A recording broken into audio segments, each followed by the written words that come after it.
Bookcase and Coffee presents Buzzing About Romance, a quick shot of romance.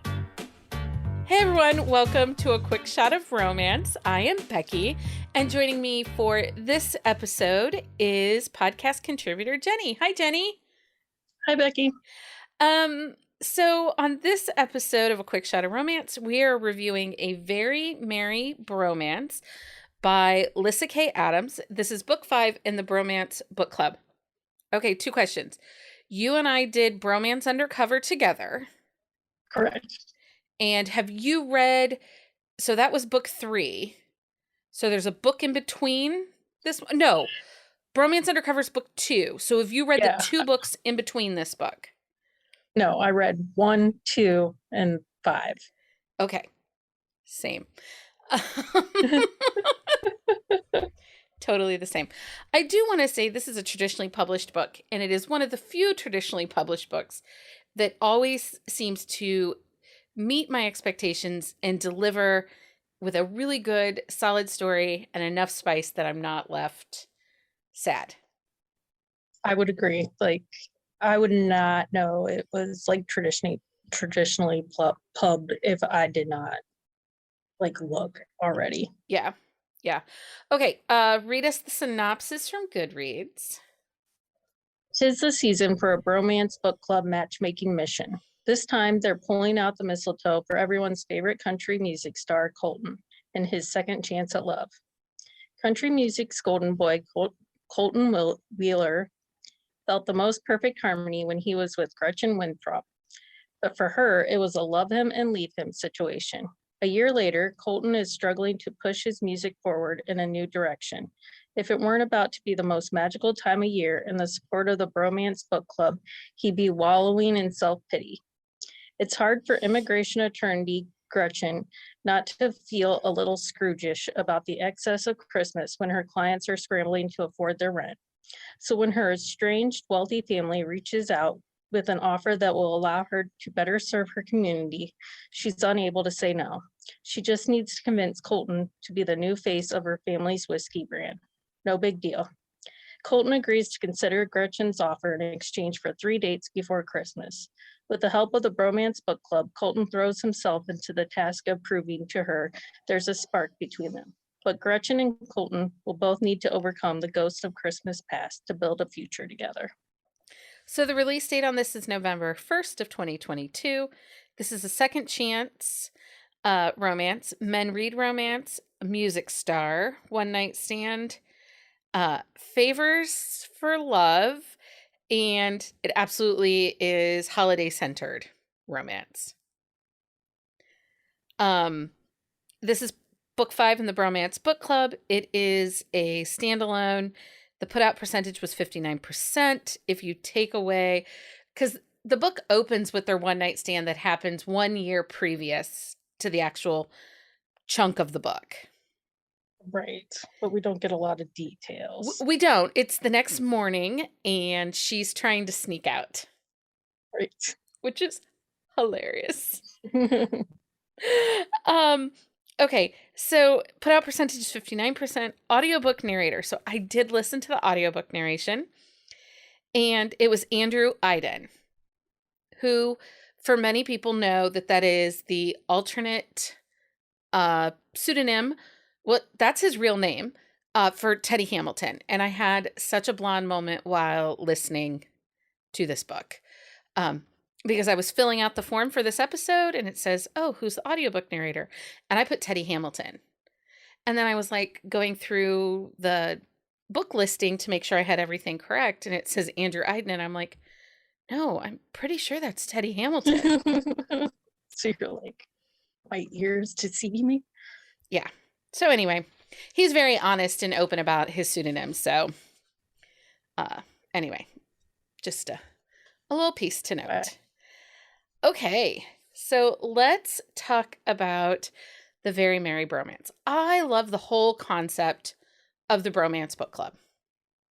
Yes, every time I read a Bromance Book Club book, I'm like, the guys just crack me up. And they're all, so we recently did an episode about beta heroes, And I absolutely think that this is, even though they're all professional, really strong, successful men, I think it's a group of beta heroes. These are all really nice guys. Yes. I mean, that's part of why they're like making the extra effort to read a romance book because they call them their manuals. Right. They're their manuals. These are also a bunch of guys that are like just the super nice guy that hasn't made the connections for relationships. Right. And some things are holding them back. There are some pieces either in their past or in what they do for a living or how they perceive the world that has held them from taking that step into relationships. And they're using the romance novels as their guidebooks to make those next steps. Okay, so quick question. In these books, so each Bromance Book Club book, there is an alternate book that's part of the book that the hero is typically reading. Right. I was looking at a couple of reviews, and one of the reviewers says, I always skip those parts. I don't think they add anything to the story. Okay. Do you read those parts? I do. I read it all. Yes, I do read those parts. Same, and I do think they have value to the story. Right. I think especially as a romance reader, they add that like value of like connecting.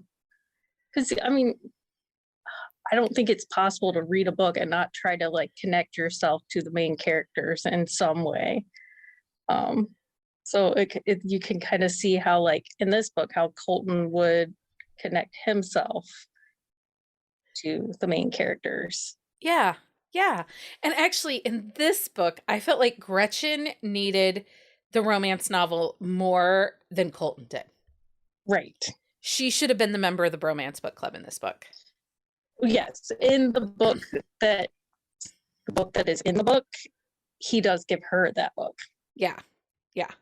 Okay, so let's talk about Gretchen. So they've had a one night stand. It's at the wedding of one of the other guys. And it is it's the morning after when the prologue is, and then she leaves. She's like, yeah, I don't do relationships. I'm not interested in doing anything with you. And he's like, wait. Yeah. And she's like, no, don't call me, don't talk to me. Yeah. She's like, peace. And she is actually the ex of the groom. Of Matt. And so this is 2 years, or this is 1 year in the future. This is a year later. Right. And so the setup is Gretchen's been approached by her very wealthy family that if she can bring Colton on board, they know that they have a connection. If she can bring him on board to be the face of their whiskey, they will give her a position within the company that will provide her with money to continue to do her pro bono immigration law. Right. So let's talk about who Gretchen Winthrop is, because so this is Christmas. So instead of Grumpy Sunshine, you're going to have Scrooge, Tiny Tim. Yes. Gretchen is the Scrooge of this relationship. Right. Yeah. And when we like see her a year after, like when the book begins, she's like in court, like working her butt off, for people that have less than pretty much anybody. Yeah. Yeah. She has a big heart. However, she is super cynical and grumpy. Yeah. And Colton has tried to contact her through this year. Like he's tried to catch her at places or at things or to text her or call her. And she has ghosted him on all attempts. Which is pretty impressive for a year. And I think that it speaks volumes to his tenacity that he doesn't Right. just let it go, because he's a fairly successful country music star. However, he's in a little bit of struggle in his own career. Right. Like, I mean, he's getting older and things are changing. So, Yeah. Um, I did. Gretchen did get on my nerves a little bit in this book. yes, I would agree. Like, like you said, she is grumpy and she is like grumpy all the time. Well, and her lecturing constantly about inequalities and unfairness and taking everything so extremely serious.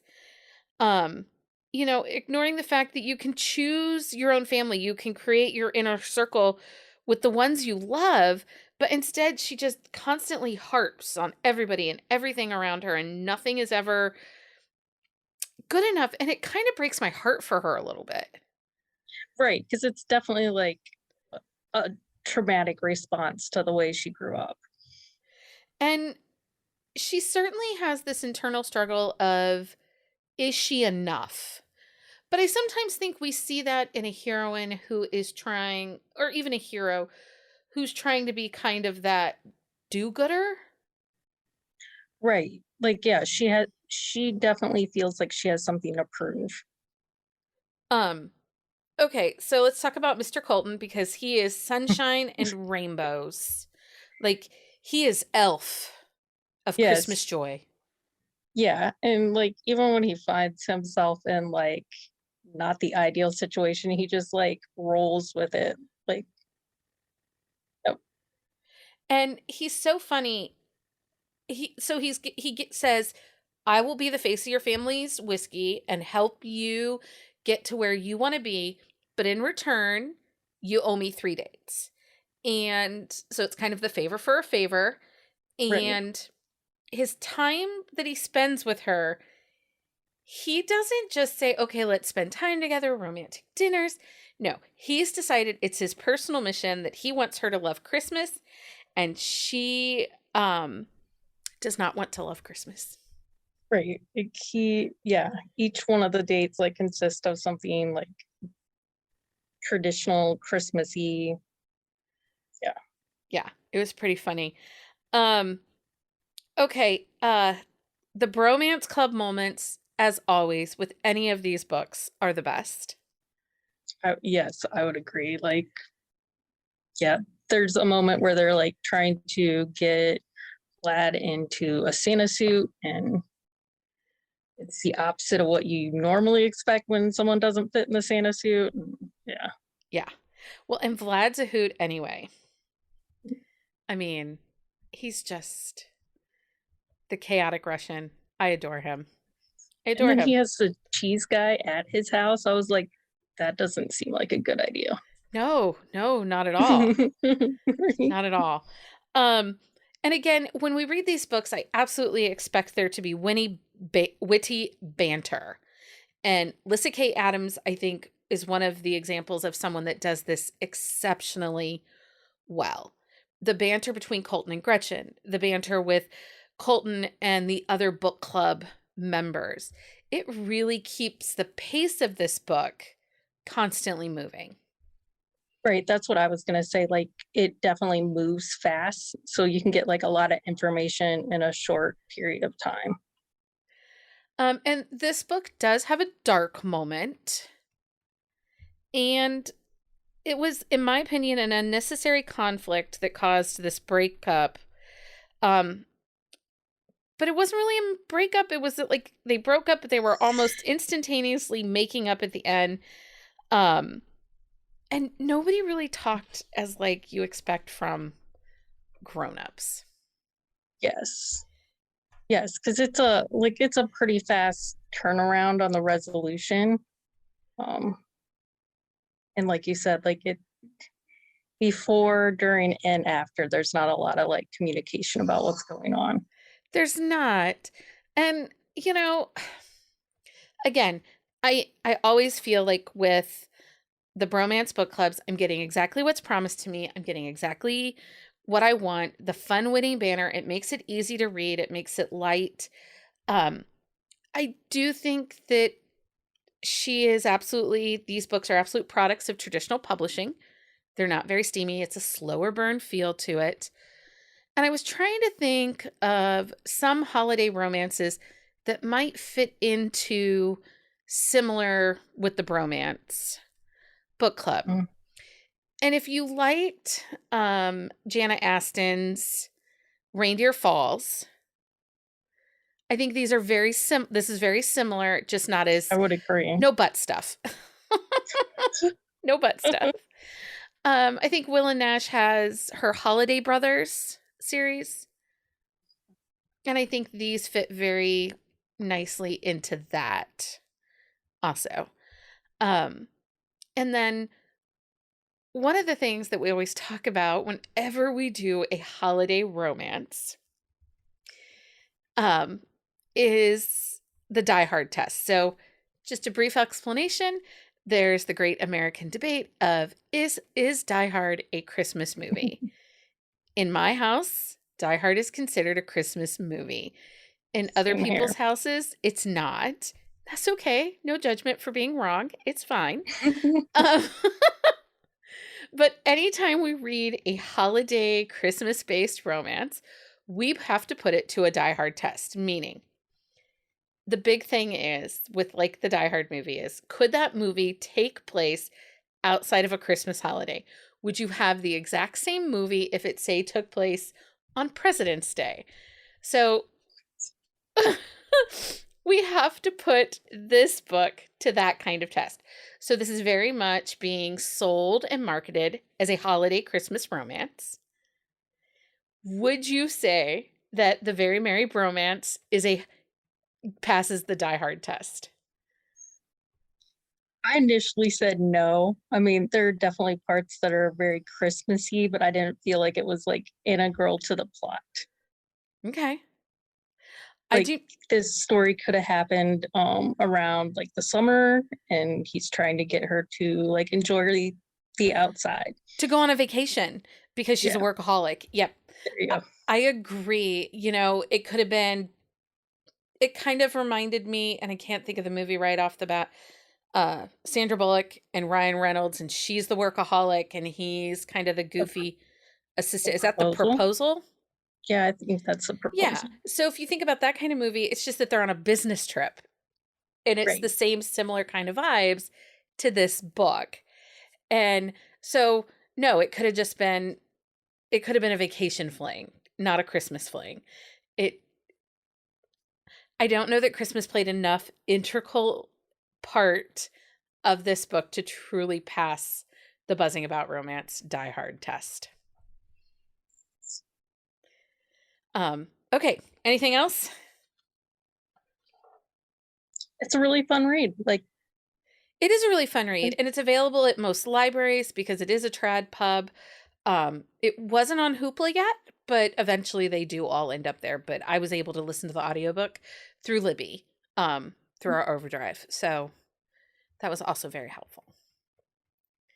Anyway, if you have a book you think we should review for a quick shot of romance, send us an email to thebees@bookcaseandcoffee.com.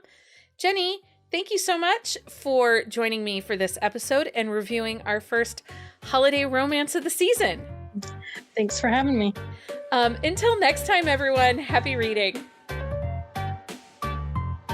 Find us on Instagram at Buzzing About Romance or on Twitter at Buzzing Romance. If you like the podcast, please leave a review.